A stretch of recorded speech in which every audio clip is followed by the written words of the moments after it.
నమస్తే. వైసీపీ అధికారంలో ఉన్నప్పుడు జగన్ కేబినెట్లో అత్యంత కీలకంగా వ్యవహరించారు బుగ్గన రాజేంద్రనాథ్ రెడ్డి. నాటి ఆర్థిక మంత్రిగా అష్టకష్టాలు పడి బండి లాగించేవారని చెబుతారు ఆయన సన్నిహితులు. అలాగే అసెంబ్లీలో పిట్టకథలతో లింక్ పెట్టి ఆయన మాట్లాడే తీరు కూడా ఆకట్టుకుంటుంది అని అంటారు. అలాంటి నాయకుడు ఇప్పుడు లోకల్ పాలిటిక్స్ కు గుడ్ బై చెప్పాలి అనుకుంటున్నారట. ఎన్నాళ్ళని ఈ అసెంబ్లీ నియోజకవర్గం లెవెల్ రాజకీయాలు చేస్తాం, కాస్త పొలిటికల్ పిచ్ మారుద్దాము అని అనుకుంటున్నట్టు సమాచారం. సొంత నియోజకవర్గం డోన్కు దూరమయ్యే ఆలోచనలో ఉన్నట్టు తెలుస్తోంది.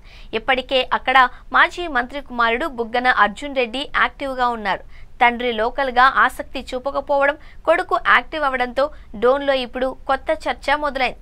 ప్రస్తుతం రాష్ట్రంలో జరుగుతున్న రాజకీయ పరిణామాల మీద కూడా రాజేంద్రనాథ్ రెడ్డి సరిగ్గా స్పందించకపోవడాన్ని గుర్తు చేస్తున్నారు కొందరు.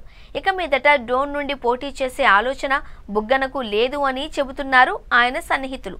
అందుకే వ్యూహాత్మకంగా కొడుకును యాక్టివ్గా తిప్పుతున్నట్టు చెప్పుకుంటున్నారు. అర్జున్ రెడ్డి గతంలో ఎప్పుడూ పాలిటిక్స్లో యాక్టివ్గా కనిపించలేదు. కానీ గత ఎన్నికల్లో ప్రచారం నుంచే డైరెక్ట్గా కనిపిస్తున్నారాయన. కానీ ఫలితాల తరువాత చాలా రోజులు ఎక్కడా కనిపించలేదు.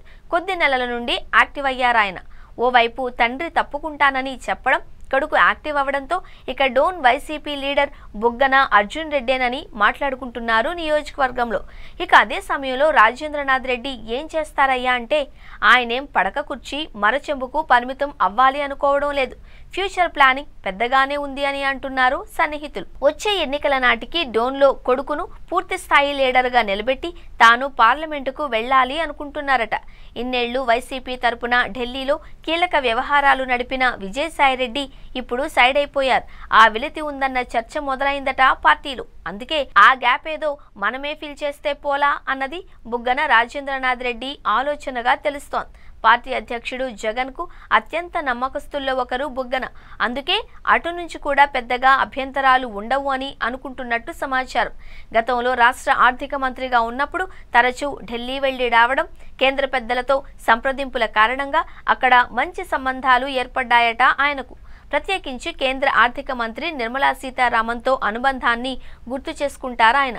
ఈ పరిస్థితుల్లో తాను ఢిల్లీలో యాక్టివ్ అయిపోయి విజయసాయిరెడ్డి లేని లోటును భర్తీ చేయాలి అనుకుంటున్నారట మాజీ మంత్రి.